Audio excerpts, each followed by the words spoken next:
The blood on the floor of St. Jude's North Ward didn't belong to a patient, and the woman standing over the body, holding a scalpel with the precision of a surgeon and the cold eyes of a killer, wasn't a doctor. For 3 years, the staff of St. Jude's thought Elena Vance was just the quiet night nurse who changed IV bags and dodged eye contact. They thought she was timid. They thought she was weak. They were wrong. When a heavily armed man locked down the 4th floor with 20 hostages, he thought he was the hunter. He didn't know he had just locked himself in a cage with a ghost. This is the story of the night the predator became the prey. It was a Tuesday in November when the rain started a cold, relentless sheet of water hammering against the glass facade of St. Jude's Memorial Hospital in Seattle. In sight on the 4th floor, trauma and post-op, the air smelled of floor wax and antiseptic. It was do 2 hours. The graveyard shift. Elena Vance sat at the nurse's station, the blue light of the monitor reflecting in her dark, unblinking eyes. To the casual observer, Elna was invisible. She was 34 with mouse-brown hair, pulled back into a severe fraying bun. She walked with a slight shuffle, shoulders hunched as if trying to occupy as little space in the world as possible. She spoke in a whisper. She never argued with the doctors. "She's a robot, I swear," whispered Sarah Jenkins, a 22-year-old nurse, fresh out of college, scrolling through TikTok on her phone at the other end of the desk. "I asked her what she did this weekend, and she said, laundry." Who does laundry for 48 hours? Dr. Marcus Halloway, the lead trauma surgeon on call, didn't even look up from his charts. "As long as she preps the meds correctly, Sarah, I don't care if she stares at a wall. Just keep her away from the families. She has the bedside manner of a wet mop." Halloway was brilliant, arrogant, and tired. He had just finished a 6-hour vascular repair on a gunshot victim from downtown and was running on caffeine and ego. He didn't notice things about people like Elena. He didn't notice that while she shuffled her feet, never made a sound. He didn't notice that when a tray dropped in the cafeteria 3 floors down, Elena didn't jump. She shifted her weight to the balls of her feet, her eyes darting to the exits before anyone else registered the noise. He didn't notice the scar tissue running like a jagged road map from her collarbone down her right shoulder, hidden beneath her scrub top. Elena typed her notes. Patient in 404 stable. Vitals normal. Drip replaced. She wasn't bored. She was vigilant. Old habits didn't die. They just went dormant. 7 years ago, Elena Vance wasn't wiping brows. She was Staff Sergeant Vance, attached to a cultural support team, CST, working alongside the 75th Ranger Regiment in the Pesh Valley, Afghanistan. She had cleared compounds in total darkness. She had treated sucking chest wounds while taking fire from a ridgeline 300 meters away. She had left that life behind, or so she told herself. "Hey, Vance," Sarah chirped, popping gum. "Can you take the trash down to the chute? It's creeping me out being near the elevator alone." Elena looked up, her face blank. "Sure." She stood up. No wasted movement. She grabbed the heavy bags, her forearms flexing cords of muscle rippling unexpectedly under her pale skin, before she slumped her shoulders again, hiding her strength. She walked down the long, dim hallway. The storm outside was picking up thunder, rattling the windows. As she reached the utility room near the elevator bank, she heard it. It wasn't a sound that belonged in a hospital. It wasn't a gurney wheel squeaking or a pager beeping. It was the metallic clack slide of a bolt carrier group being sent home on a rifle. Elena froze. The shuffle vanished. Her spine straightened. Her chin dropped. She didn't breathe. Ding. The elevator doors at the end of the hall slid open. Elena stepped backward into the shadows of the utility room, leaving the door cracked just an inch. Through the sliver of light she watched. A man stepped out. He was big, 6'4", easily 250 pounds. He wore a heavy trench coat soaked in rain, heavy boots, and a duffel bag slung over his shoulder. But it was what he held in his hands that made Elena's blood turn to ice, then immediately to fire. An AR-15 platform rifle. Modified. Short barrel, holographic sight. This wasn't a gangbanger with a cheap piece. This was a man who knew his equipment. He didn't look crazy. He looked calm. Elena watched as he walked past her hiding spot, heading straight for the nurse's station. He didn't rush. He moved with a heavy, purposeful gait. Elena looked at her wrist. No Apple Watch. An old, battered G-Shock. 0214. She touched her pocket. Her phone was back at the desk. She was unarmed. She was in a dead-end utility room, and a wolf had just walked into the sheep pen. The silence of the ward was shattered not by a scream, but by a voice that boomed like a thunderclap. "Nobody move!" From her vantage point in the dark utility room, Elena saw the scene unfold down the corridor. Dr. Holloway dropped his chart. Sarah Jenkins froze her phone, slipping from her hand and clattering onto the linoleum. The gunman whose name the world would soon learn was Silas Thorne, kicked the locking mechanism of the double doors leading to the waiting room, jamming a rubber wedge under them. He had just sealed the floor. "Hands on the desk, now!" Thorne roared, raising the rifle. Sarah screamed a high-pitched, terrifying sound. "Please, I don't—" Bam! Thorne didn't shoot her. He fired a single round into the ceiling. The sound in the confined hallway was deafening. Dust and ceiling tiles rained down on the pristine floor. The echo slammed against the walls, disorienting everyone. "Next one goes in a kneecap," Thorne yelled. "Where is he? Where is Holloway?" Dr. Holloway, usually the god of his domain, was trembling. He raised his hands slowly, his face the color of ash. I'm Dr. Holloway." Thorne turned the weapon toward the surgeon. "You remember me?" "Doctor, you remember Mary Thorne 3 years ago. Table 4, you said it was a routine bypass. You said she'd be home for Christmas." Holloway stammered, his eyes wide. I operate on thousands of people.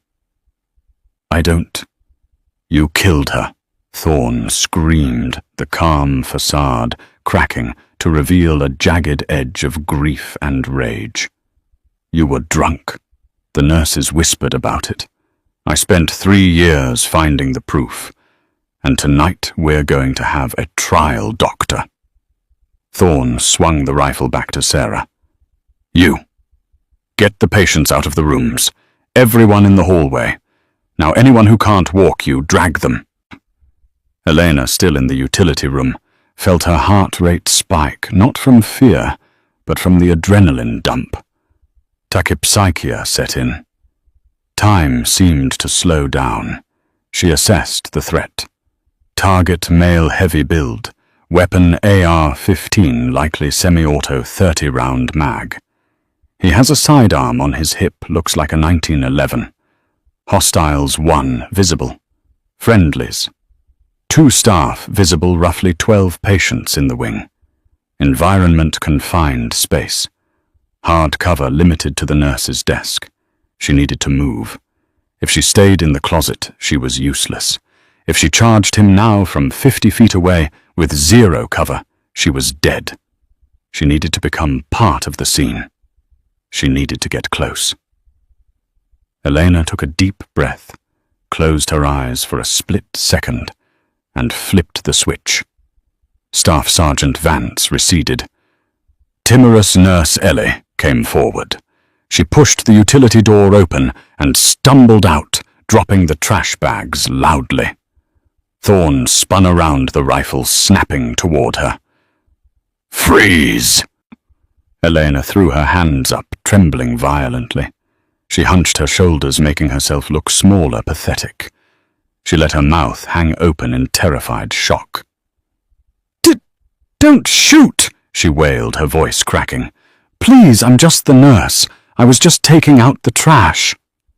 Thorne eyed her. He saw the fraying scrubs, the messy hair, the absolute terror in her posture. He saw prey. He didn't see the way her eyes were scanning the mag well of his rifle to see if the safety was on. It wasn't.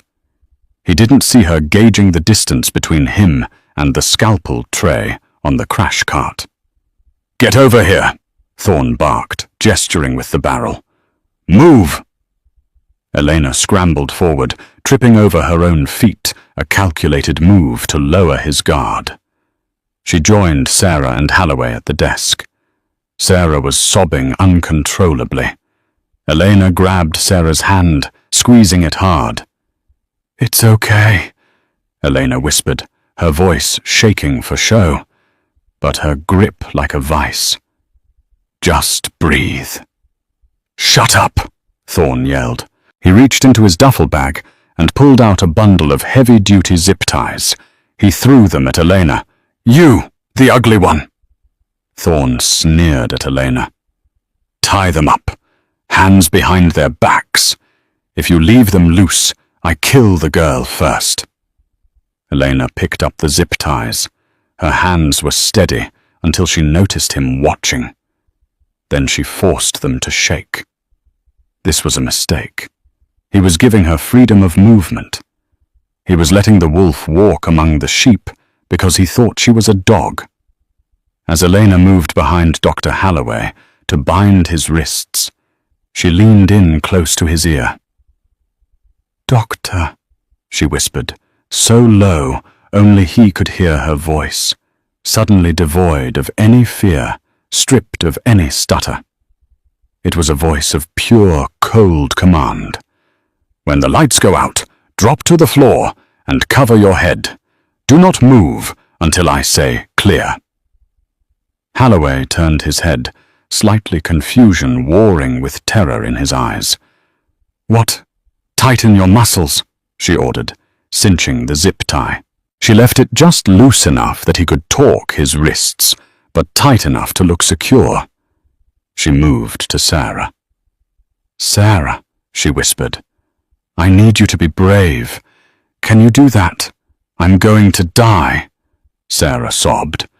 "No, you're not," Elena said. She secured Sarah's wrists. "Because I'm here. Hey, less talking." Thorne racked the slide of his pistol to make a point.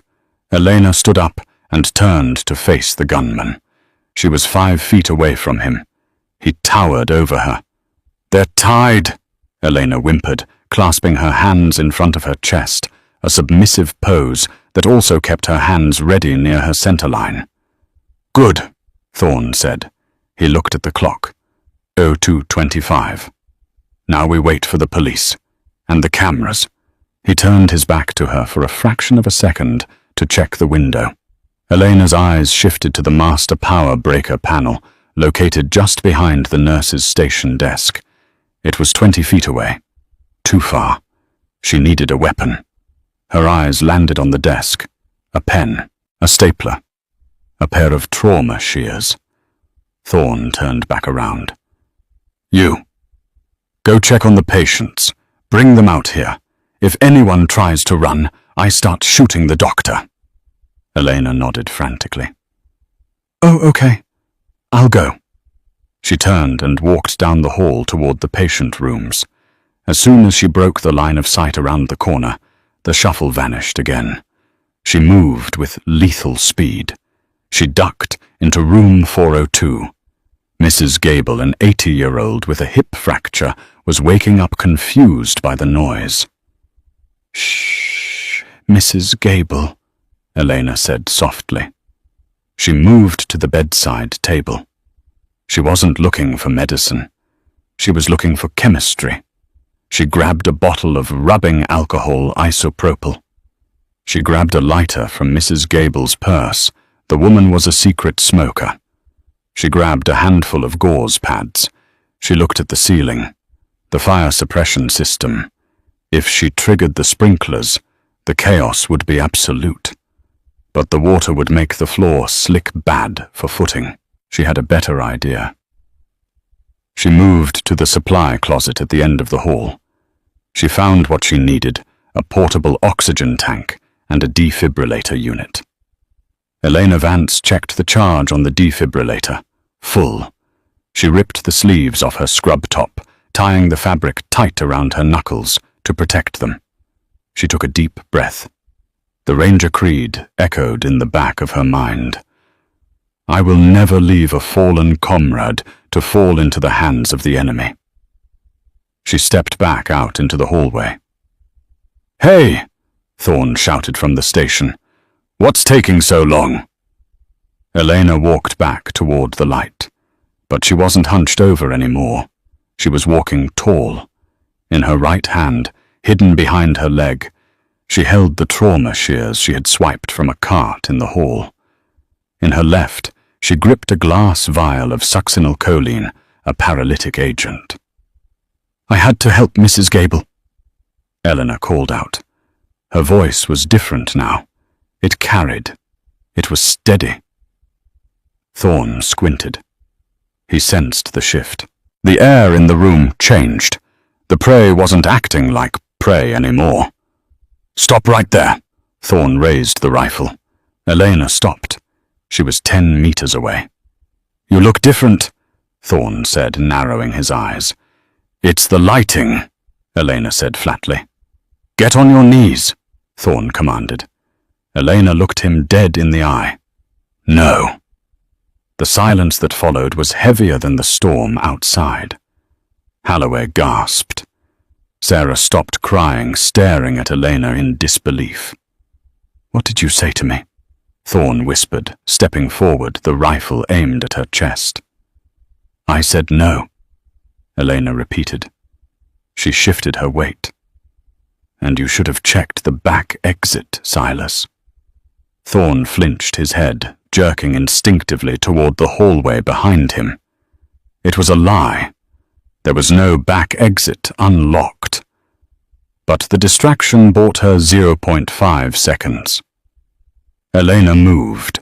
The human eye takes roughly 150 milliseconds to process a visual stimuli, and another 100 milliseconds to send a motor signal to the muscles. In the world of close-quarters battle, a quarter of a second is an eternity. It is the difference between life and a folded flag. When Silas Thorne turned his head to check the imaginary back exit, he gave Eleanor that quarter second. She didn't run. Running triggers the predator reflex to chase. Instead, she exploded forward in a low crouch, covering the 10 meters between them with terrifying speed. She wasn't moving like a nurse. She was moving like a projectile. Thorne realized the ruse instantly. His head snapped back, his finger tightening on the trigger of the AR-15. Crack! A round went off, but his aim was high. The bullet shattered the fluorescent light fixture above Elena's head, showering the hallway in sparks and glass. Elena didn't flinch. She slid on her knees for the last meter coming in under the barrel of the rifle. She didn't go for his face. She went for the weapon. Her left hand, still gripping the glass vial of succinylcholine, smashed upward against the handguard of the rifle, forcing the muzzle toward the ceiling. Simultaneously, her right hand holding the trauma shears drove downward. She wasn't trying to stab him. The trench coat was too thick. She jammed the shears into the ejection port of the rifle, twisting violently. Metal screeched against metal. The bolt carrier group jammed. The rifle was now a 10-pound club. Thorn roared, a sound of pure animal rage. He released the rifle with one hand and backhanded Elena across the face. The blow was heavy. It lifted her off the floor and sent her skidding across the wax tiles. She tasted copper. Her vision blurred for a microsecond. "You bitch!" Thorn screamed. He racked the charging handle, but the shears were wedged deep. The gun was dead. He dropped the rifle and reached for the 1911 pistol on his hip. Elena shook the cobwebs from her head. She was on the floor, 5 feet away. She couldn't beat him to the draw. She looked at Holloway and Sarah, who were frozen in horror. "Run!" Elena screamed, her voice cutting through the ringing in their ears. "Get to the stairwell!" The command broke their paralysis. Holloway grabbed Sarah by the arm, dragging her toward the fire exit. Thorn pulled the pistol. He leveled it at the fleeing doctor. Elena grabbed the nearest object, a heavy-wheeled IV stand, and shoved it with all her strength. It rolled into Thorn's legs just as he fired. Bang! The shot went wide, burying itself in the drywall next to Sarah's head. They burst through the stairwell doors, disappearing into the concrete safety of the escape route. Now it was just Elena and Thorn. Thorn turned his attention back to her. His eyes were beat maniacal. He raised the pistol. Elena rolled. Bang! Bang! 2 rounds chewed up the floor tiles where she had been a second ago. She scrambled behind the nurse's station desk, putting the heavy laminate counter between her and the bullets. "I see you," Thorn yelled, walking slowly toward the desk. "You think you're a hero. You're just a dead nurse." Elena pressed her back against the inner wall of the desk. She checked her body. No holes, just a swelling jaw and bruised ribs. She looked at the counter above her. He was coming around the left side. She needed to change the environment. She needed darkness.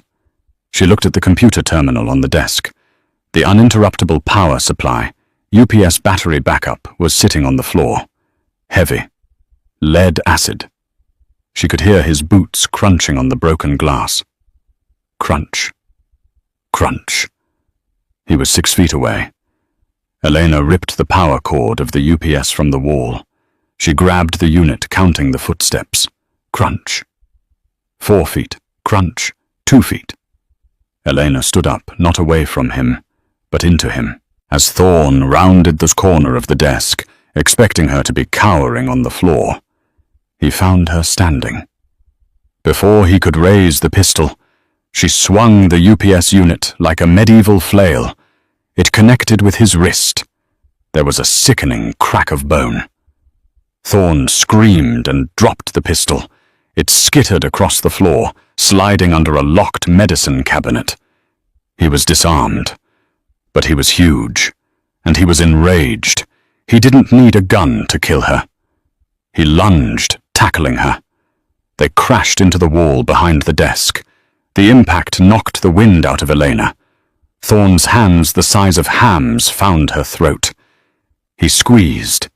Elena's vision began to tunnel. Black spots danced in her eyes. She clawed at his face, but he didn't flinch. He was running on pure adrenaline and psychosis. "Die!" He spat spittle flying onto her face. Elena couldn't breathe. Her trachea was compressing. Panic, the lizard brain reaction, tried to take over. Flail. Kick. Die. No. Elena forced her mind to focus. Technical. Anatomical. Target anterior neck. Objective break the hold. Method. Vagus nerve stimulation or ocular pressure. She stopped clawing at his face. She brought her thumbs to the inside of his elbows, digging into the tender nerve clusters. He grunted, but held on. She needed more. She brought her knees up to her chest, wedging them between her body and his. With a guttural cry, she extended her legs, driving her heels into his solar plexus. The force of the kick broke his grip. Thorn stumbled back, gasping for air. Elena dropped to the floor, gasping. Her throat burned like fire. She looked at the pistol under the cabinet. Too far, she looked at Thorn. He was recovering, shaking his head, his eyes fixing on her with renewed hatred. He pulled a combat knife from his boot, an 8-inch serrated blade. "Okay," Thorn wheezed, grinning through the pain. "Now it's fun." Elena scrambled backward, kicking open the door to the supply room behind the desk. She threw herself inside and slammed the door, locking the deadbolt just as Thorn's body slammed against it. Thud. "Open it!" Thorn screamed, slashing at the wood. "I'm going to carve you up!" Elena backed away from the door. She was trapped in a 10x10 supply room. No windows. One door. But she wasn't trapped.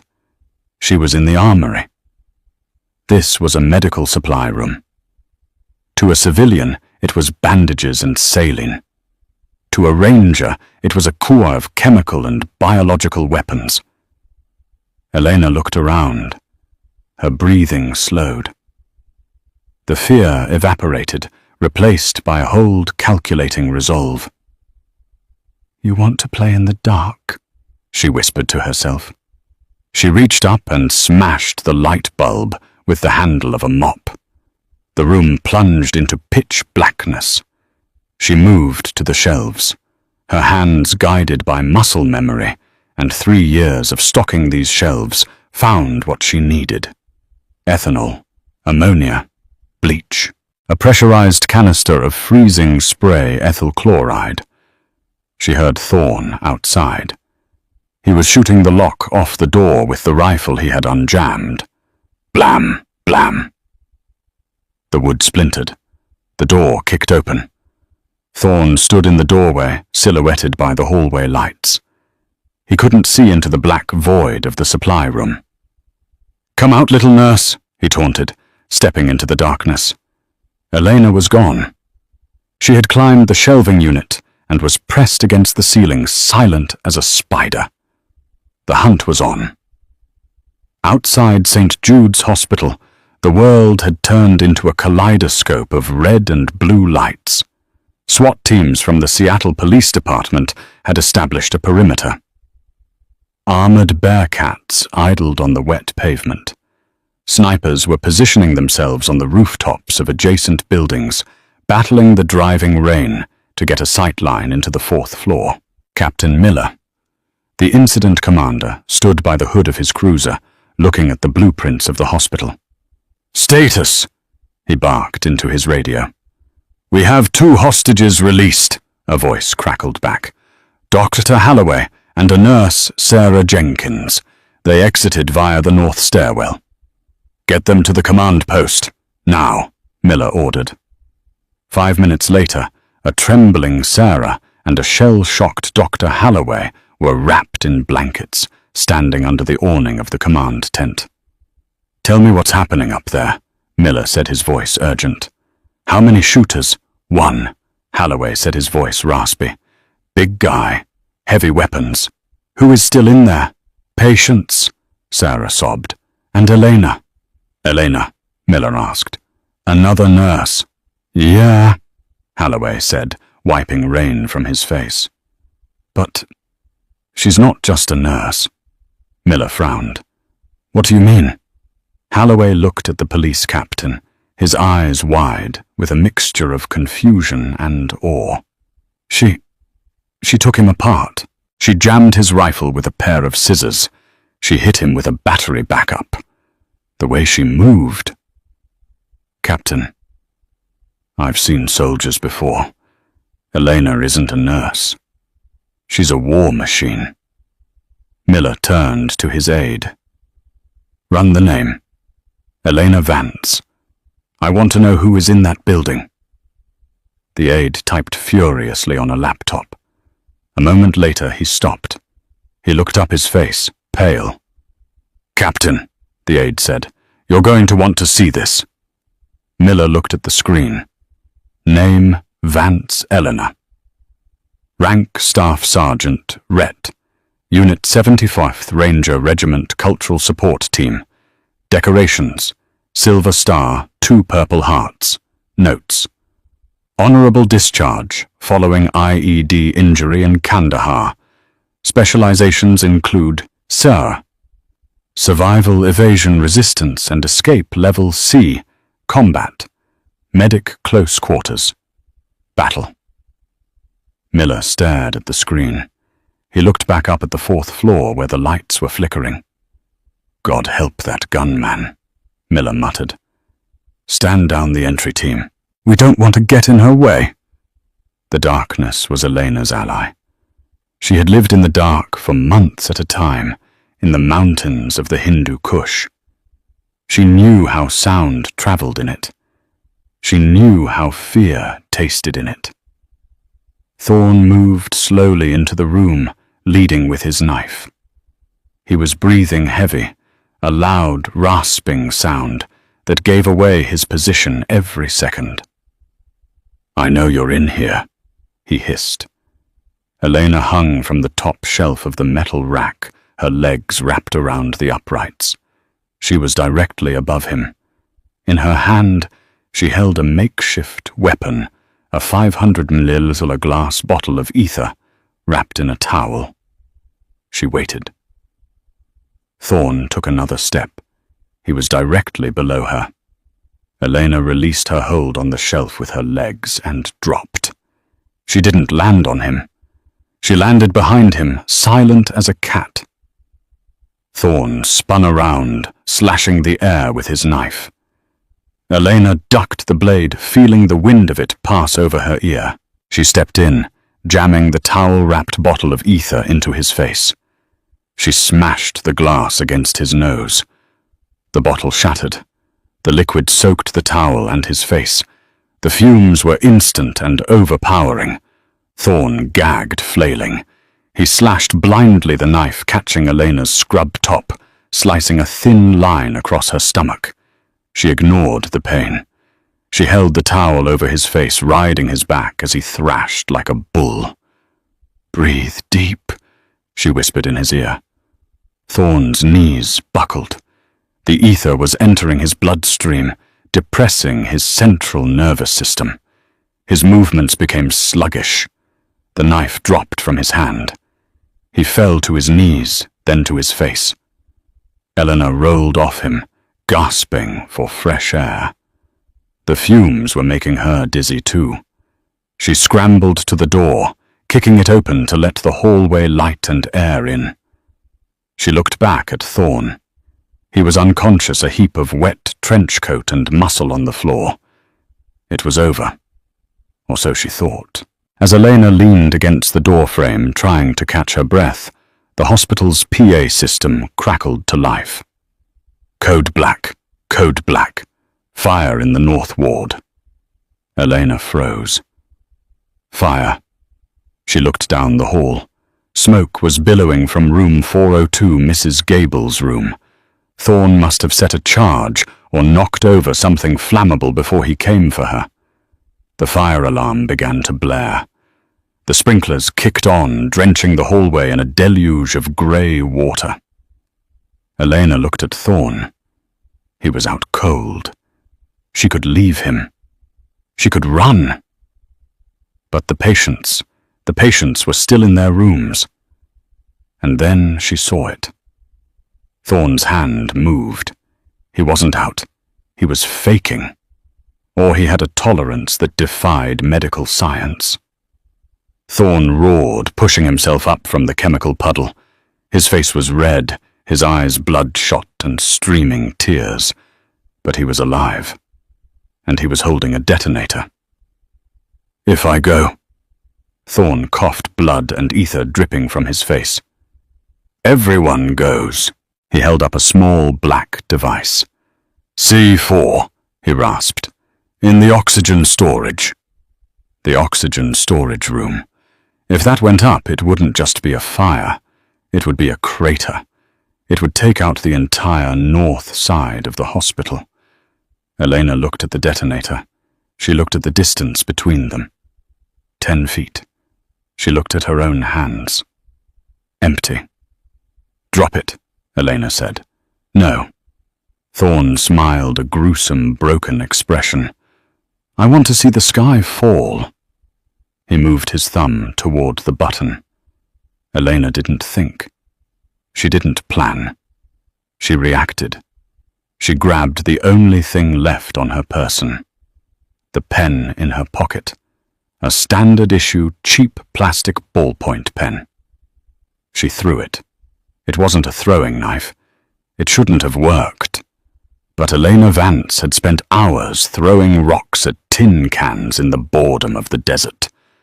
The pen tumbled through the air and struck Thorne, directly in the eye he hadn't rubbed the ether out of. It didn't kill him, but the shock of a foreign object hitting his eyeball made him flinch. His hand jerked. The detonator flew from his grip, sliding across the wet floor toward the elevator shaft. "No!" Thorne screamed. He dove for it. Elena dove for him. They collided in the wet, smoky hallway, rolling over broken glass and water. It wasn't tactical anymore. It was a brawl. Thorne punched her in the ribs. She felt something crack. Elena headbutted him, her forehead smashing into his broken nose. He screamed, blinding him with pain. Elena scrambled on top of him. She trapped his arm. She wrapped her legs around his neck in a triangle choke. She squeezed. "Go to sleep," she gritted out, her face contorted with effort. "Go to sleep." Thorne thrashed. He clawed at her legs. He tried to stand up, lifting her off the ground with him. But Elena Vance was an army ranger. She held on. She squeezed until her own muscles screamed. Thorne's struggles slowed. His arm went limp. His head lolled back. Elena held it for another 10 seconds, just to be sure. Then she let go. Thorne dropped to the floor, motionless. Elena lay next to him, staring up at the sprinklers raining down on them. She was bleeding, bruised, and exhausted. She closed her eyes. "Clear," she whispered to the empty hall. But the night wasn't over. The fire in room 402 was growing. The smoke was getting thicker. And she had 12 patients who couldn't walk. Elena Vance stood up. She wiped the blood from her mouth. She grabbed Thorne's ankles and dragged him into the supply room, locking the door from the outside with a zip tie she found on the floor. Then she turned toward the fire. "Time to go to work," she said. The silence that followed the fight was short-lived. It was replaced by a sound far more terrifying than a gunshot, the roar of a fire finding its breath. The sprinklers were hissing, coating everything in a cold grey mist, but they were losing the battle. Room 402 wasn't just burning. It was an accelerant-fueled furnace. The black smoke billowed out into the corridor, rolling along the ceiling like an inverted ocean. It was thick, oily, and acrid, the smell of melting plastic and burning linen. Elena coughed, the taste of soot mixing with the copper taste of blood in her mouth. She forced herself to stand. Her ribs screamed in protest, likely 2 fractures from Thorne's boots. Her stomach burned from the knife graze. Her head swam from the ether fumes, but the ranger switch was still flipped on. Pain is information. Information is actionable. Ignore the pain, act on the objective. Objective 1. Contain the blast threat. Objective 2. Evacuate the non-ambulatory. Elena limped toward the oxygen storage room. It was adjacent to room 402. The wall separating them was already hot to the touch. Inside that room, were 20 tanks of compressed oxygen. If the heat compromised the structural integrity of those tanks, or if the fire reached the C4 Thorne had planted, St. Jude's wouldn't just have a fire. It would have a hole in its side the size of a city block. She tried the handle of the oxygen room. Locked. She looked through the small reinforced window. She saw the brick of C4 taped to the main manifold. It wasn't wired to a timer. Thorne had lied, or rather the detonator she had kicked away was the only trigger. C4 is remarkably stable. You can shoot it or burn it, and it usually won't explode without a shock wave from a blasting cap. Usually. But the oxygen tanks were the real problem. If they ruptured from the heat, the pressure release would be catastrophic. Elena grabbed a stack of towels from a linen cart. She soaked them in the water pooling on the floor. She wedged them tightly into the crack under the oxygen room door, creating a seal to keep the superheated smoke out and insulate the room for a few more precious minutes. It was a band-aid on a bullet wound, but it bought time. She turned her attention to room 402. Mrs. Gable. The door to 402 was open, vomiting black smoke. The heat coming out of it was blistering. Elena took a breath of the relatively cleaner air near the floor, pulled the collar of her scrub top over her nose, and crawled in.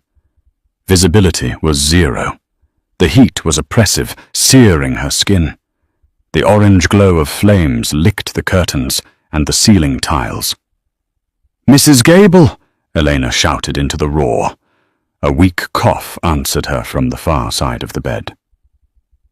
Elena crawled on her elbows and knees, keeping below the thermal layer. She found the bed. It was empty. Mrs. Gable had tried to get out and fallen. Elena's hand brushed against soft fabric. A nightgown. "I've got at you," Elena grunted. She grabbed the elderly woman's wrist. Mrs. Gable was dead weight, terrified and semi-conscious from smoke inhalation. "My hip!" Mrs. Gable moaned. "I know. I'm sorry. This is going to hurt," Elena said. There was no time for gentleness. Elena grabbed Mrs. Gable by the back of her nightgown and dragged her across the floor. The heat was melting the soles of Elena's shoes. Her skin felt tight like it was shrinking. They reached the hallway. Elena heaved Mrs. Gable out into the wet, misty corridor, just as the ceiling tiles in room 402 collapsed in a shower of sparks. Elena rolled onto her back, gasping for air. The hallway air was bad, but compared to the room, it was sweet. She checked Mrs. Gable. Breathing. Pulse rapid. Burns on her arms. "Stay down," Elena ordered. She looked down the hall. The smoke layer was banking down, getting lower. In 5 minutes, the entire floor would be a kill box. There were 11 other rooms, 11 other patients. Some were post-op knees. Some were appendectomies. One was a car crash survivor in traction. Elena Vance stood up. She was alone. The fire department was minutes away, but minutes were a currency she didn't have. She needed a force multiplier. She ran to the nurse's station, grabbing the master key ring from the drawer. She unlocked the supply closet where she had stashed the unconscious Thorne. He was still out, breathing shallowly. She didn't look at him. She grabbed a pair of trauma shears and cut the zip ties on his ankles. She grabbed his heavy trench coat. She ran back to the hallway. She went to room 405. Mr. Henderson, a 250-pound man with a total knee replacement. "Nurse," he croaked, sitting up in bed, eyes wide with terror as smoke curled under his door. "Get up," Elena said. "I can't walk my knee." "I didn't ask you to walk," Elena said. She threw the heavy trench coat onto the floor. Get on the coat." "What?" "Get on the coat." Eleanor roared her voice, carrying the terrifying authority of a drill sergeant. Mr. Henderson scrambled out of bed, adrenaline overriding his pain, and flopped onto the trench coat. Elena grabbed the collar of the coat. It made a perfect sled. The wax floors, slick with water from the sprinklers, reduced the friction. She dug her heels in and pulled. Mr. Henderson slid into the hallway. "Hold Mrs. Gable's hand," Elena commanded, parking him next to the old woman. "Do not let go." She went to the next room, and the next. She was moving like a machine now. Breach. Secure. Extract. She used bedsheets. She used wheelchairs. She linked them together in the center of the hallway, away from the burning walls. The fire had breached the hallway ceiling now. Flaming debris dropped like rain. The heat was becoming unbearable. Elena had 10 patients in the train. 2 were missing. Room 410. A young boy, Leo, recovering from a ruptured spleen. Room 412. A comatose patient on a ventilator. The path to 410 was blocked by a wall of fire. The ceiling had partially collapsed. Elena looked at the fire. She looked at the water soaking her scrubs. She ran to the janitor's cart. She grabbed a bucket of water and dumped it over her own head.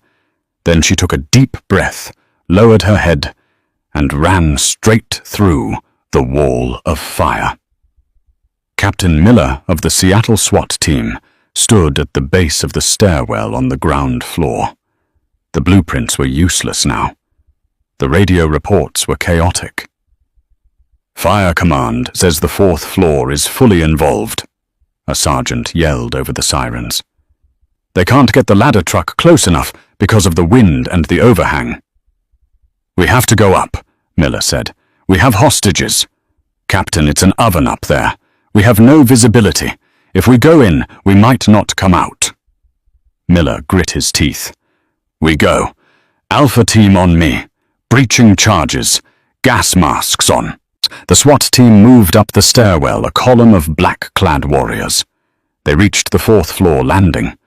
The door was hot. Smoke was seeping through the jambs. Miller signaled. Breach. They hit the door with a ram. It flew open. A wall of black smoke hit them, followed by intense heat. Clear left. Clear right. They moved into the haze, their weapon lights cutting beams through the gloom. "Police call out!" Miller shouted. Silence. Just the roar of the fire and the hiss of sprinklers. They moved 19 meters, then 10. "Captain, look!" The point man said, his voice hushed. Through the swirling smoke, a shape emerged. It looked like a centipede. It was a chain of humans. Patients on sheets, patients in wheelchairs. Patients dragging each other. They were huddled low to the ground in the center of the hall, covered in wet blankets. "Get them out! Go, go!" Miller ordered. The SWAT officers slung their rifles and began grabbing patients, hauling them toward the stairwell. "Where is the nurse?" Miller asked Mr. Henderson as he dragged the big man to safety. "She went back." Henderson coughed, pointing into the orange glow at the end of the hall. "She went back for the kid." Miller looked down the hall. The ceiling was sagging. The structural integrity was failing. "Vance!" Miller screamed. "Vance!" No answer. "Captain, we have to pull back. The roof is coming down," the sergeant yelled. Miller hesitated. He knew the protocol. Never trade a life for a body. If she was in that inferno, she was gone. "Pull back," Miller ordered. "Get these people out." The team retreated, the heavy fire door slamming shut behind them, sealing the 4th floor. Elena wasn't dead, but she was close. She had made it to room 410. She found Leo hiding under his bed, screaming. She dragged him out, shielding his body with hers as burning ceiling tiles rained down. She got him to the hallway, but the path back to the stairwell was blocked by the collapse that had forced SWAT back. She was cut off. She looked around. The heat was baking her eyes. Her skin was blistering. She had Leo in her arms. He was light, maybe 60 pounds. "Hold on to my neck, Leo," she rasped. "Don't let go." She couldn't go back. She couldn't go forward. She looked at the window in room 410. It was a solid pane of reinforced glass, non-opening. St. Jude's was a suicide prevention facility as well. The windows were unbreakable. Elena grabbed a heavy oxygen tank from the corner. She swung it at the window. It bounced off. She swung again. A spiderweb crack appeared. She swung a third time, screaming with the effort, putting every ounce of her remaining strength into the blow. Smash! The glass shattered. The wind from the storm outside rushed in, feeding the fire, creating a backdraft effect. The door to the room slammed shut from the pressure change. Elena ran to the window. She looked down. 4 stories, 50 feet. Below on the concrete, she saw the lights of the police cars. She saw the fire trucks. She saw the extended ladder of the fire truck. It was fully extended, but the wind was whipping it around. It was still 10 feet away from the window and 5 feet below. It was too far to jump, especially with a child. But the fire was eating the door. It was coming through the wood. Elena climbed onto the sill. The rain lashed her face. "Leo!" she yelled over the wind. "Do you trust me?" The boy was sobbing, buried in her neck. "No." "Good," Elena said. "Trust gravity." She didn't jump for the ladder. She jumped for the drainage pipe running down the side of the building, 3 feet to her left. She launched herself into the void. Her right hand caught the rusted iron pipe. The wet metal was slick. Her grip slipped. She fell. She clawed at the pipe, her fingernails tearing. Her left arm, clutching the boy, was useless for climbing. Her hand caught a bracket. It held. Her shoulder wrenched with a sickening pop, a dislocation. She hung there 40 feet above the ground, dangling by one arm, the boy clinging to her chest. The fire roared out of the window she had just exited, a tongue of flame licking the air where she had stood seconds ago. "Hang on!" a voice shouted from below. The ladder truck was maneuvering. The firefighter in the bucket was extending his reach. "Grab my hand!" the firefighter screamed. He was still 4 feet away. Elena looked at her arm. It was spasming. She was losing her grip. "Take him!" Elena yelled. She swung her body using her last reserve of momentum. She swung toward the ladder. "Leo, reach!" The boy reached out. The firefighter lunged. He caught the boy's wrist. He pulled him into the bucket. Elena swung back toward the pipe. Her hand slammed against the wet metal. She slipped. She fell. The crowd below gasped. A collective scream rose from the onlookers. Elena fell 1 story, but she didn't hit the ground. As she passed the 3rd-floor window, her boot caught on a heavy external air conditioning unit bracket. It spun her around, slamming her body against the brick wall. She grabbed the grate of the AC unit with her good hand. She hung there, battered, burned, dislocated shoulder dangling, bleeding from a dozen cuts suspended 30 feet in the air. The firefighter in the bucket lowered the controls rapidly. The bucket descended. I got you, the firefighter yelled, maneuvering the basket under her feet. Elena let go. She collapsed into the basket, landing in a heap of wet scrubs and blood. The firefighter keyed his radio. I have the child, and I have the woman. She's alive. Repeat, the ranger is alive. As the bucket lowered to the ground, the crowd broke the police line. But it wasn't a mob. It was the staff. It was Dr. Halloway. It was Sarah. They ran toward the truck. When the basket touched the asphalt, Eleanor tried to stand up. She failed. Halloway was there. He grabbed her uninjured side. "I got you, Eleanor," Halloway said, tears streaming down his face. "I got you." Elena looked at him. Her face was black with soot. Her hair singed her eyes, haunted. "The Count," she whispered. "What? The head count?" she rasped. "Did we get them all?" Halloway looked at Captain Miller, who had just run up. "We cleared the stairwell," Miller said. 11 patients, plus the boy. And you." "Thorn," Elena whispered. "Supply closet. Zip ties." Miller's eyes widened. "You got him out too?" Elena didn't answer. Her eyes rolled back in her head. Her knees buckled. She collapsed into Halloway's arms, the adrenaline finally ceding territory to the trauma. The ghost of Ward 4 had finally run out of fuel. The steady beep, beep, beep was the first thing Eleanor heard. For the first time in her life, she wasn't the one monitoring the machine. She was the one attached to it. She opened her eyes to the sterile white of the ICU. Dr. Marcus Halloway sat in a plastic chair by her bed, looking like he hadn't slept in 3 days. He wasn't wearing his white coat. "Welcome back, Sergeant," he whispered. "The patients." Elena rasped, her throat raw from the smoke. "All of them." Marcus smiled, tears brimming in his eyes. "Every single one made it out. Even the kid.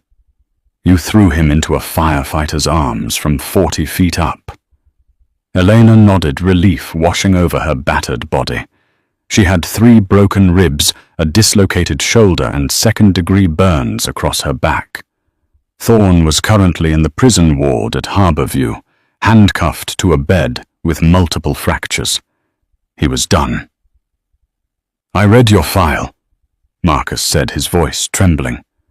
"For 3 years I treated you like furniture. I snapped at you. I ignored you. I didn't know I was standing next to a giant." "I just did my job," Eleanor murmured.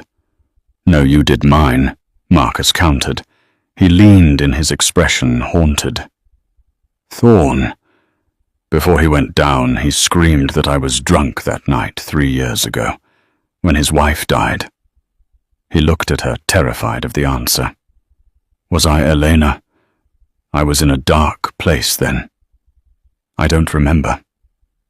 Eleanor looked at the brilliant surgeon who had saved hundreds of lives. She remembered the smell of scotch on his breath that night. She remembered stepping in to steady his hand. But she also remembered that Mary Thorne had died of a massive embolism that no doctor, drunk or sober, could have stopped.